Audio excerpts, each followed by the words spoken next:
Comenzamos. En el nombre del Padre, y del Hijo, y del Espíritu Santo. Amén. Señor, abre mis labios. Y cantará mi boca tu alabanza. Señor, te confieso todos mis pecados, mis flaquezas y mis fallas, mis muchísimas fallas. Vive con confianza, Dios ha perdonado todos tus pecados, tus flaquezas y tus fallas.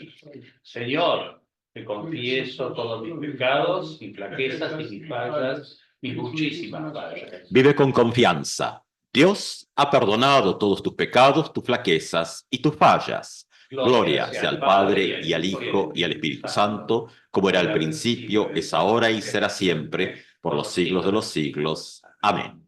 Y escuchamos la lectura para este 20º domingo después de Trinidad, que la encontramos en San Marcos, capítulo 10, los versículos 17 al 31, y dice así. Cuando se puso en camino, un hombre corrió hacia él y arrodillándose le preguntó: Maestro bueno, ¿qué debo hacer para heredar la vida eterna? Jesús le dijo: ¿Por qué me llamas bueno? Solo Dios es bueno. Tú conoces los mandamientos: no matarás, no cometerás adulterio, no robarás, no darás falso testimonio, no perjudicarás a nadie, honra a tu padre y a tu madre. El hombre le respondió: Maestro, todo eso lo he cumplido desde mi juventud. Jesús lo miró con amor y le dijo: Solo te falta una cosa. Ve y vende todo lo que tienes y dalo a los pobres. Así tendrás un tesoro en el cielo. Después ven y sígueme. Él a oír estas palabras se entristeció y se fue apenado, porque poseía muchos bienes. Entonces Jesús, mirando alrededor, dijo a sus discípulos: Qué difícil será para los ricos entrar en el reino de Dios. Los discípulos se sorprendieron por estas palabras, pero Jesús continuó diciendo: Hijos míos, qué difícil es entrar en el reino de Dios. Es más fácil que un camello pase por el ojo de una aguja que un rico entre en el reino de Dios. Los discípulos se asombraron aún más y se preguntaban unos a otros: Entonces, ¿quién podrá salvarse? Jesús, fijando en ellos su mirada, les dijo: Para los hombres es imposible, pero no para Dios, porque para Él todo es posible. Pedro le dijo: Tú sabes que nosotros lo hemos dejado todo y te hemos seguido.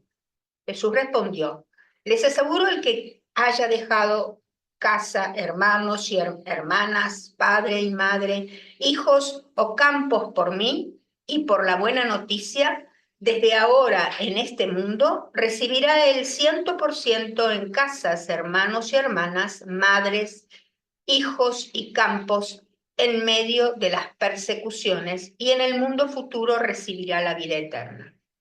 Muchos de los primeros serán los últimos, y los últimos serán los primeros. Es palabra inspirada por Dios. Ya la vamos. Gracias. Paz a ustedes. Dios nuestro Padre, de su Hijo Jesucristo. Amén. Bueno, hemos continuado en la lectura del Evangelio según San Marcos. O sea, es inmediatamente el versículo siguiente que el domingo pasado, lo cual está muy bueno alguna vez poder sentir esto como viene la construcción del sentido del texto y no andar así a los tumbos y a los saltos, que como el conejo de Pascuas de un lado para el otro, o el conejo blanco de Alicia en el País de las Maravillas, ¿no? Esto como que el tiempo no alcanza, entonces hay que correr, correr y correr. Bueno, un texto interesantísimo, porque encima podemos seguir la línea del domingo pasado, donde no vamos a repetirlo del domingo pasado, porque bueno, la ventaja es que como esto, bien, mal, más o menos, queda grabado, uno puede después mirarlo si le interesa. Pero el domingo pasado estaba este texto crucial. Acá venimos como con situaciones y después los discípulos. Situaciones y los discípulos. Se va moviendo Marcos en este tipo de descripción. Nos va llevando como que, de alguna manera, está Jesús en lo amplio, actuando, hablando, haciendo, esto de sanar, alimentar, educar, como este banquito de tres patas del ministerio de Jesús, ¿no? Que uno encuentra, por decirlo de manera así muy simple en el Evangelio, que bueno, los temas pasan por educación, comida y salud. Parece que ese es un poquito el modelito que está. Y después, bueno, cómo esto de alguna manera se gestiona y aquí es donde uno dice, bueno, la llave de lectura en lo eterno y lo cotidiano. Este texto va a desembocar ahí, justamente, de manera interesantísima, porque el domingo pasado estaba el tema del divorcio. Claro, las lecturas simplistas del texto, cuando Jesús dice, bueno, no es posible eso, entonces no hay divorcio. No está diciendo eso. Lo que está diciendo en la época es otra cosa. Está diciendo que la mujer no es un objeto de posesión, sino son iguales en el vínculo, entonces no es algo que uno se cambia como se cambia, bueno, la ropa interior, qué sé yo, mejor no hacer ejemplos, esas cosas. Que uno se complica. Claro, los ejemplos son tener un cuidado porque siempre hay algún grupo que empieza a gritar de que está complicado. Entonces, bueno, no vamos a ir por ahí. Claro, entonces cuando se pregunta por Moisés en el domingo anterior, ¿qué dijo Moisés? Los fariseos le dicen, Moisés nos dijo que podíamos redactar carta de divorcio. Entonces Jesús le dice, sí, Moisés les dijo eso porque son unos, él utiliza un término, Marcos, duros de corazón, traduce el texto, por no decir que hoy en día uno tiene una cabeza de alcornoque, porque el corazón es el lugar de la racionalidad en la antigüedad. Hoy en día tiene que ver con los sentimientos porque la racionalidad se mudó un poco más arriba, pero bueno, son estos cambios también culturales y de épocas. Entonces, claro, ¿a dónde apunta ese texto? La igualdad entre varón y mujer. Cosa que para la época es casi escandaloso. Por más que en la práctica uno ve que esas cosas también había. O sea, Jesús va y se hospeda en la casa de Marta y María. O sea, es la casa típica. La jefa de familia es Marta. Y el hermano más chico Lázaro, por más que es varón, no ocupa el lugar. Y, bueno, claro, alguno dirá desde la lectura histórico-crítica que a lo mejor eso tiene algo que ver con nuestro texto de hoy. Pero bueno, vamos a ver cómo conectan. Ahora, claro, los discípulos no entendieron de qué se trataba. O sea, y cuando hablamos de los discípulos, tenemos que pensar que en las capas de esta cebolla de sentido, pensar como capas de sentido del texto bíblico, lo que estamos haciendo es decir, bueno, los discípulos son la comunidad, son la iglesia, somos nosotras y nosotros, en todos los tiempos. Entonces, ¿qué hacemos con la presencia, enseñanza, acciones de Jesús a través del tiempo y en nuestro contexto y vidas hoy en día? Eso es lo que se está planteando en el texto. ¿Qué tiene que ver o no Jesús en la propia comunidad, más allá de ella, en el mundo entero? ¿Y cómo nos relacionamos en esto? Y entonces hoy, nuevamente un escenario. Claro, y aquí tal vez hay que hacer una pequeña pausa porque el texto del y aquí siempre tenemos la tendencia de decir el joven rico, porque es como Mateo lo tiene, no es lo que dice el texto en Marcos cuando lo leemos. Y el texto que hemos usado hoy dice un hombre, cosa que no está en los textos griegos. Es como tratar de acomodar un poco, porque en el texto antiguo griego arranca de manera muy abrupta. Bueno, esto da para los que les gusta la tradición histórico-crítica, ahí podrán meterse un poco en las partes más antiguas del texto.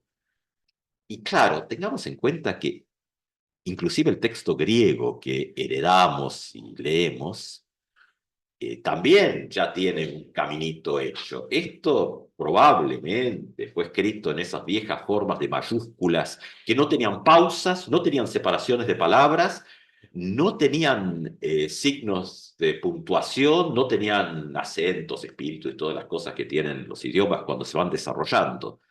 Entonces, Después, bueno, cuando se va, entre comillas, modernizando el idioma, y bueno, también ahí hay interpretaciones, porque ¿dónde va el punto? ¿Dónde va la coma? Si no había. Entonces, ahí también el que lo va adaptando a una nueva época también hace un trabajo de interpretación. Y estoy en deuda todavía con el material de la doctora Beatriz Melano Couch, para quienes me lo pidieron. Bueno, tendré que ponerlo en pedir que se me perdonen las deudas porque se van acumulando. Entonces, ¿qué pasa con el texto de hoy? ¿Dónde encontramos a Jesús? Hoy, en el texto y en el tiempo. Para los que les gusta más esa parte histórico-crítica, hay un material, hay un libro de un biblista español, José Ribus Camps, de estas cosas que el libro es bastante reciente, es desde 2008, su publicación, su tesis. Hay un artículo de unas 26 páginas que resume un poco, pero ¿qué hace Ríos Camps? Dice, bueno, el Evangelio de Marcos también tiene redacción. Y el que nosotros y nosotras leemos hoy tiene diferencias con el códice, creo que el más antiguo es el D mayúscula, el Versa, ¿no? Y él lo que ofrece en su libro es el texto griego de ese códice y la traducción al castellano, o sea, el más antiguo, donde uno encuentra algunas cosas interesantes, abrupto, pero bueno, su tesis para poder pensar hoy esto un poquito en conjunto, para que no quede tan abrupto y cortado, claro, pensemos también que cuando esto se escribe allá hace unos, y por ojo, unos 2000 años, todavía estamos en comunidades que conocen todos los relatos orales, que ya no los tenemos. Entonces, hay cosas que no hace falta decir, porque es conocido. Mateo y Lucas, que van a escribir después, algunos dicen, bueno, lo adornaron. Bueno, es una mirada. La otra es decir, le dieron un poco más de explicación porque la gente, ya la vieja generación, que había unos cuantos y unas cuantas que habían conocido a Jesús, ya no está. Entonces hay que ir tratando de que la próxima generación pueda tener el mensaje, pero bueno, entender un poco de eso en lo posible. Entonces, vamos a acercarnos esto no para que lo tomen como palabra de Dios, pero sí para tenerlo en cuenta que eh, Primoz Camps, al mirar todos estos textos, nos tira algunas pistas de su tesis. Eso entra en discusión porque esta es una de las cosas más controvertidas alrededor del Evangelio según San Marcos. ¿Por qué entra en la prédica de hoy? Y porque trata un poco de ubicarnos en esto. Él tiene una tesis que lo saca a través de la comparación de los textos más antiguos, esos mayúsculos unciales, como dicen los técnicos, donde en realidad este relato, que después hay otro que falta, que quedó fuera de las redacciones siguientes, que es una resurrección que Jesús hace, pero que Ricardo lo comunica, porque eso después quedó, es Juan el que lo vuelve a traer con la resurrección de Lázaro, ¿no? Pero que en el texto más antiguo aparece. Y la historia detrás, según este biblista, es que quien está en el texto y por eso es tan escueto y arranca de manera abrupta, vino uno y se le acercó, ni siquiera un hombre, vino uno.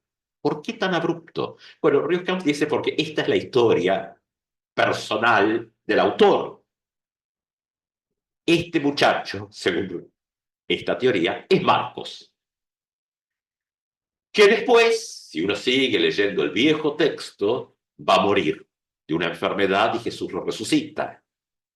Y es el chico de la sábana que huye, que es otro pedacito que queda en el texto, ahí cuando lo prenden a Jesús en el huerto del Getsemaní.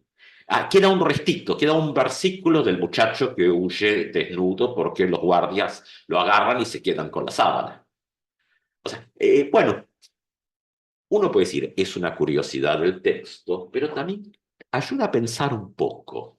Según la tesis de Rios Yu, este chico es el hermano de María Magdalena. que son las que están al final. En el textito que falta aparece también Salomé, que sí aparece en el final, y cosas así del Evangelio. Ese final tan abrupto también, muy al estilo de este evangelista. Ahora, con esto como marco, ya, Marcos, como marco grande, vamos a meternos al texto y ver cómo conecta con nuestras vidas, nuestras comunidades.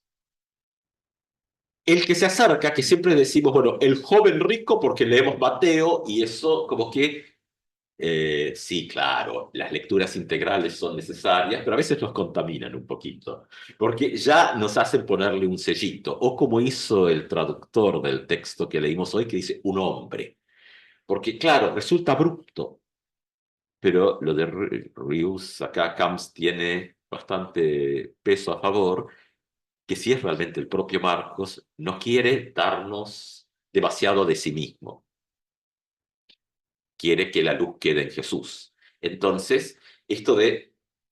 Entonces, el que llega no sabemos quién es, ni de dónde sale, es uno, que trae la pregunta extraña también, porque en el Antiguo Testamento, para toda persona piadosa de época, está lo que hay que buscar para ser salvo. Es más, el mismo Jesús levanta esto, porque maestro bueno, que uno puede ser bueno de bondad, puede pensar que son cualidades morales, posiblemente no va por ahí el texto, sino bueno en cuanto a bueno en sus enseñanzas, de buena enseñanza. ¿Qué debo hacer? Jesús le dice, bueno, la enseñanza, la única buena enseñanza, por eso no es una discusión moral, la única buena enseñanza viene de Dios. Y entonces le dice, mira los mandamientos. Interesante que solo cita la segunda tabla de la ley. No, o sea, no lo que tiene que ver con Dios, primero, segundo y tercer mandamiento, ¿se acuerdan, no? No tendrás dioses ajenos delante de mí, no tomarás el nombre del Señor tu Dios en vano, acuérdate del día de reposo para santificarlo, la primera tabla. La segunda tabla arranca con el primer mandamiento con promesa, honra a tu padre y a tu madre para que tu día se alarguen en la tierra que el Señor tu Dios te da. Bueno, y seguimos. Quinto mandamiento, no matarás. Sexto, no cometerás adulterio. Séptimo, no hurtarás. Y bueno, el octavo, no dirás falso testimonio contra tu prójimo, la cuestión de la justicia. Y noveno y décimo tiene que ver con la codicia. Jesús no va a citar todos, va a citar lo que tiene que ver con las cuestiones más básicas con el prójimo, y va a agregar, interesantemente, esta cosa de, si uno traduce literal, no estafarás a los trabajadores quedándote con su salario. Es una interpretación ahí que trae Jesús de ahí del mandamiento. O sea, lleva esto al tema del prójimo. O sea, no lo lleva a la relación para con Dios, sino para con el prójimo, pero a los mandamientos. Y entonces el personaje, porque siempre sale la tentación de decir el joven, contaminación mateana en la lectura, dice, esto lo he realizado desde mi juventud. O sea, tenemos delante, por eso tal vez el ocultamiento del nombre, realmente al prototipo de la persona joven piadosa de la época. Incuestionable, pero que tiene dudas. Tal vez ha escuchado a Jesús, tal vez es parte de esos grupos que han estado escuchando a Jesús en las enseñanzas. No lo dice ni lo sabemos.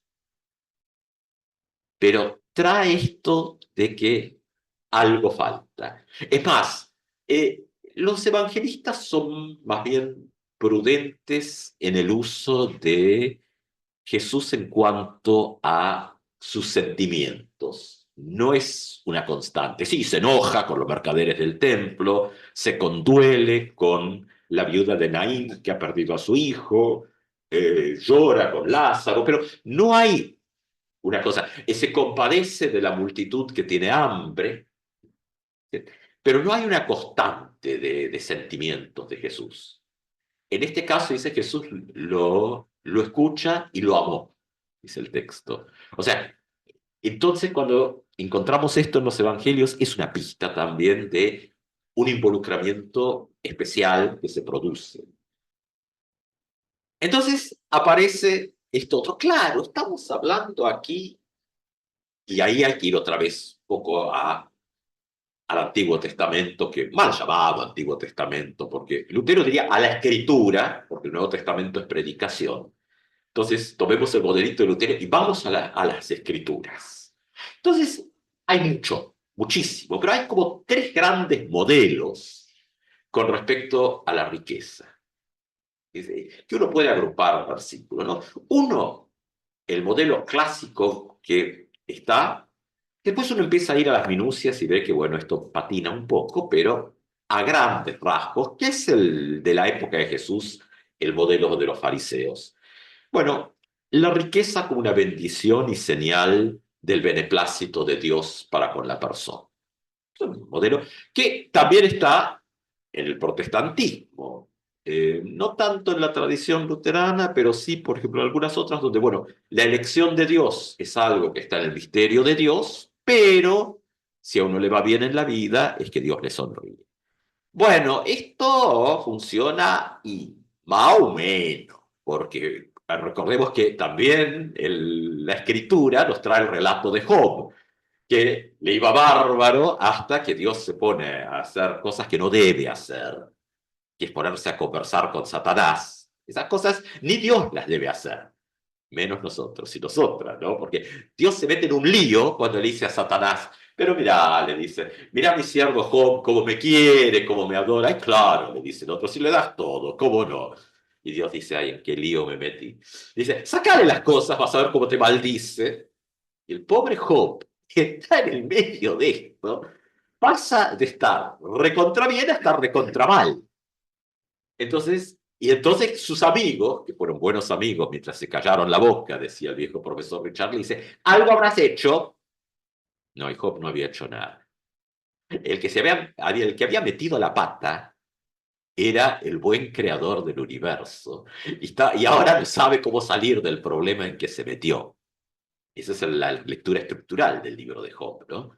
Bueno, finalmente, en la perseverancia y en todo, bueno, finalmente Job después es restituido en lo que... Sí, pero así la pasó también entre medio. Sí. Entonces uno dice, sí, fue restituido. Ay, sí, y entre medio, ¿quién lo arregla eso? Bueno, moraleja. Si cuando Dios habla con Satanás termina metido en lío, mejor no meternos nosotros y nosotras, que probablemente tenemos aún menos espacio. Ahora, ese modelo después se le fue agregando, y eso está más bien en los proverbios, no tanto en el núcleo duro del Antiguo Testamento, del Primer Testamento, porque bueno, recordemos que generalmente se habla de la ley y los profetas. Eso es algo que aparece en el Nuevo Testamento y Jesús también se mueve en esto, en la ley y los profetas. Pero los proverbios, esa otra literatura, empezó a aparecer cuando en los tiempos más recientes la contrapartida, así como la riqueza era la bendición de Dios, la pobreza era el fruto de la pereza, de la haraganería. Es mucho más reciente y no está en los textos principales. Pero esta secuela, hoy en día también, ¿no? Dice, los pobres son pobres porque quieren, porque son haraganes, porque no trabajan. Y si uno viera todas las horas que le meten para la subsistencia a mucha gente, uno dice, bueno, si fuera por la fuerza, por trabajar, deberían ser los millonarios, ¿no? Pero bueno, esto se mete en la cultura y después se repite para justificarse uno y no tener que decir nada, ¿no? Como quien dice, bueno, no, yo no voy a poner un peso en el plato de ofrenda para que alimenten vagos. Bueno, claro, con ese criterio Job se hubiese muerto de hambre también, ¿no?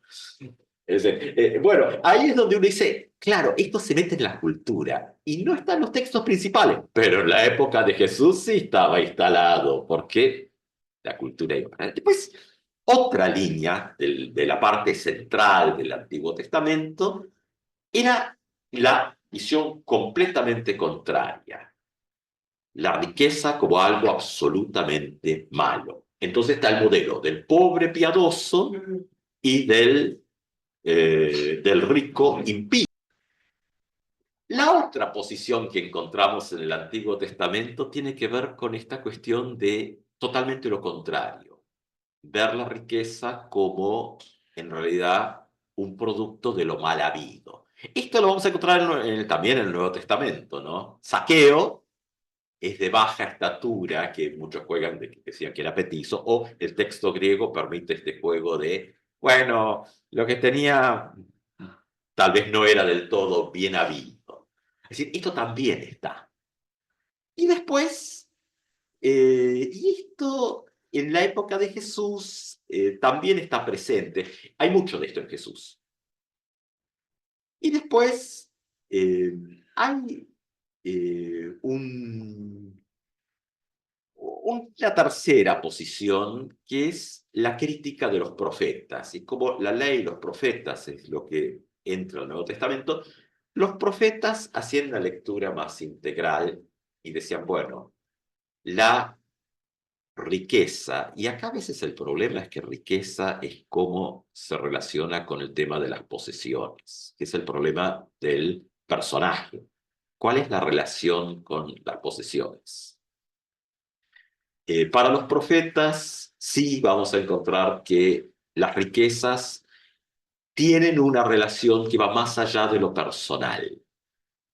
La riqueza es parte de un modelo de sociedad que los profetas critican. ¿Por qué aparece el profetismo? Bueno, porque el primer modelo más antiguo de Israel, tribal, al complejizarse en la sociedad, como que no alcanza.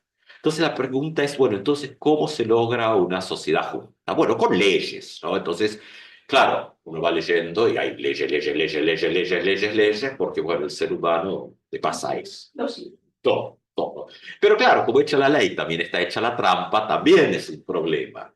Es decir, bueno, esto de que Jesús va a criticar a aquellos que dejan de cuidar a los padres, papá, padres, madres, porque destinan ese dinero a las ofrendas del templo.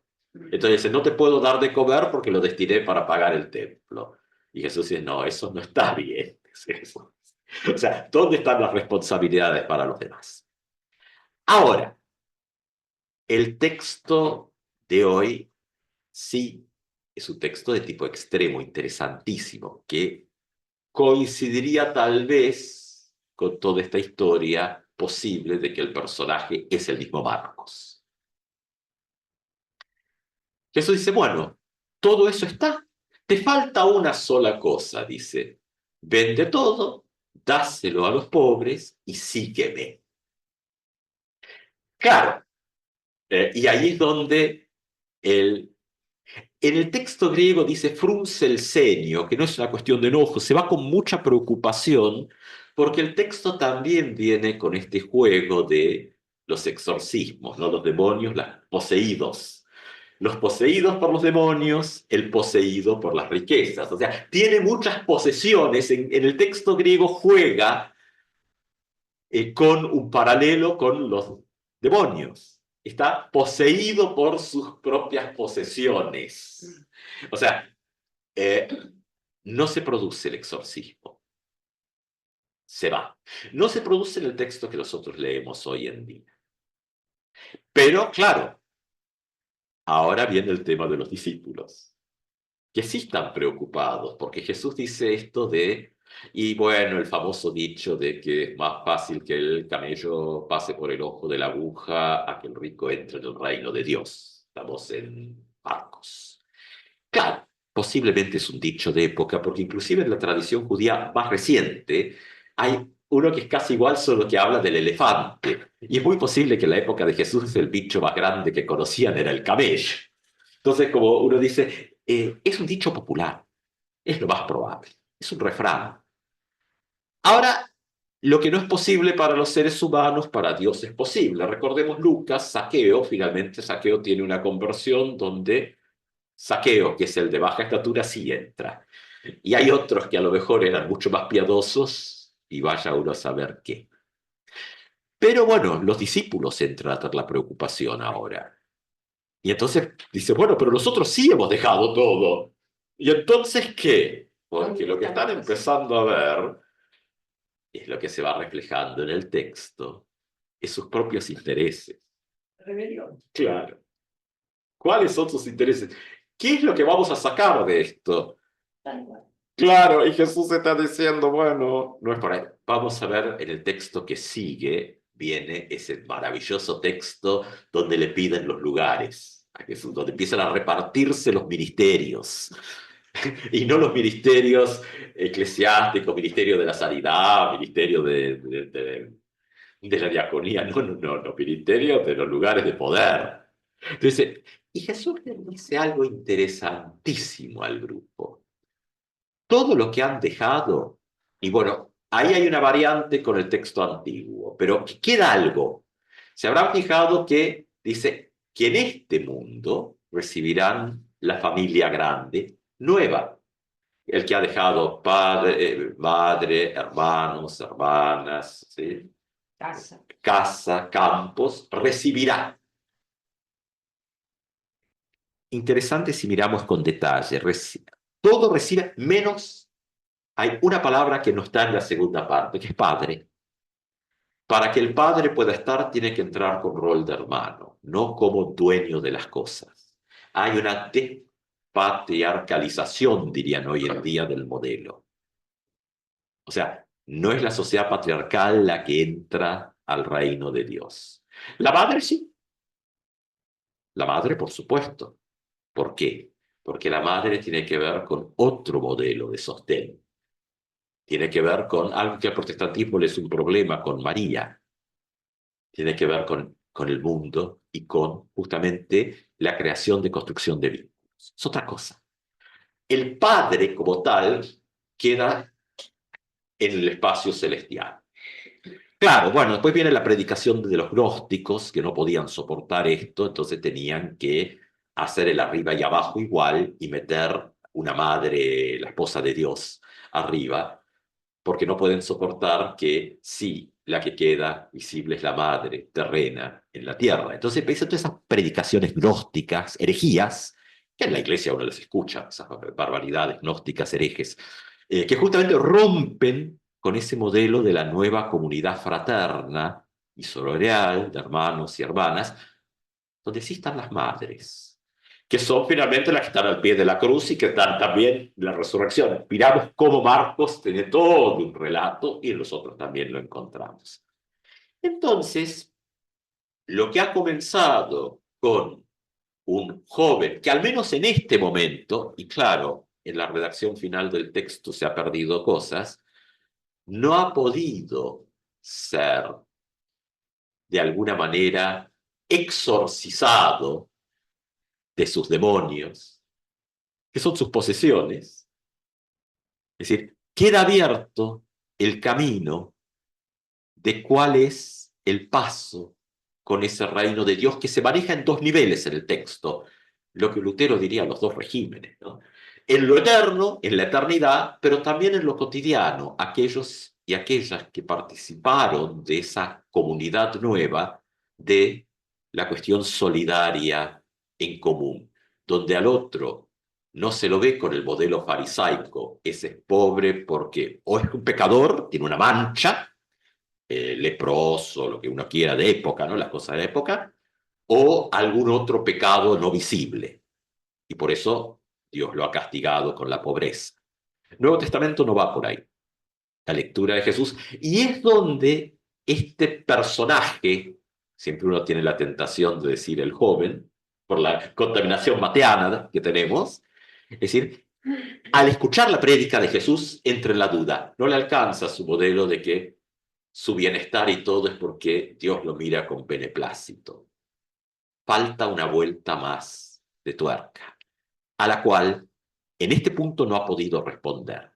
Pero sí queda para la comunidad y para los discípulos poder leer el mundo de otra manera. Recordar que los que les va mal, recordar a Job y recordar que la nueva comunidad del reino es la responsabilidad común del bienestar. En lo eterno lo resuelve Dios. Pero sí tenemos la responsabilidad de que la fe tenga una salida eficaz para el bienestar del mundo. Es decir, no son cosas escindidas, sino integradas. Lo que Lutero, ya que estamos en el mes de la Reforma, llamaría justamente la responsabilidad de los dos regímenes, ante Dios y ante nuestros semejantes. Cómo miramos y cómo somos parte de una mirada donde el bienestar del otro y la otra es clave para esa nueva comunidad. Y así es como que llegamos al final de una parte en el bloque del Evangelio según San Marcos con esto. La igualdad entre el hombre y la mujer, texto del domingo anterior, y ahora una nueva comunidad donde ese modelo de las injusticias también, donde hay quienes tienen las decisiones y otros que las sufren, que no tiene que ver con una cosa biológica del sexo. Hay una cantidad de damas que son más patriarcales que los varones. Y que las conocemos. Sí.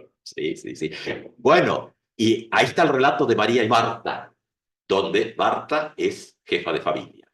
Y se afana y trabaja. La que tiene la mejor parte finalmente es María, que está sentada a los pies de Jesús, que es el lugar de los discípulos.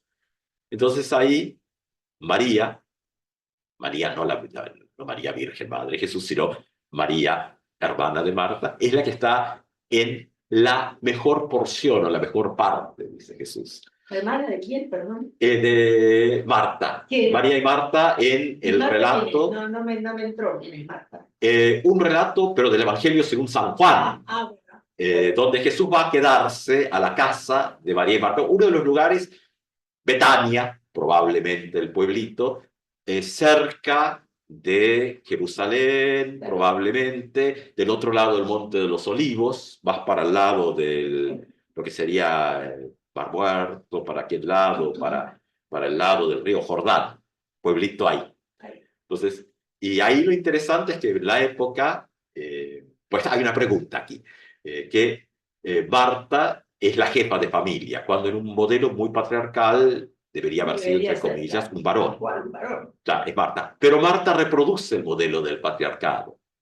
O sea, es un gran logro el lugar que tiene, pero falta una vuelta de tuerca. La tiene María, su hermana, que ha pescado, que en lugar de estar en aquel otro modelo, escucha a Jesús y Marta rezonga y dice, dile a mi hermana que me ayude. Y Jesús dice, lo que pasa es que María eligió la mejor parte. Y acá este texto es muy parecido en cuanto a que el muchacho, no lo dice el texto con terminación matiana, le pasa algo parecido, no puede soltar. Pero el anuncio para la comunidad, que es donde cierra nuestro texto, pasa por ahí. Que nuestro Señor nos bendiga, nos guarde, nos renueve con su Santo Espíritu y que nos exorcice de todo aquello que nos posee, que creemos que muchas veces somos nosotros los que tenemos las posesiones y no a la inversa. Amén. Amén.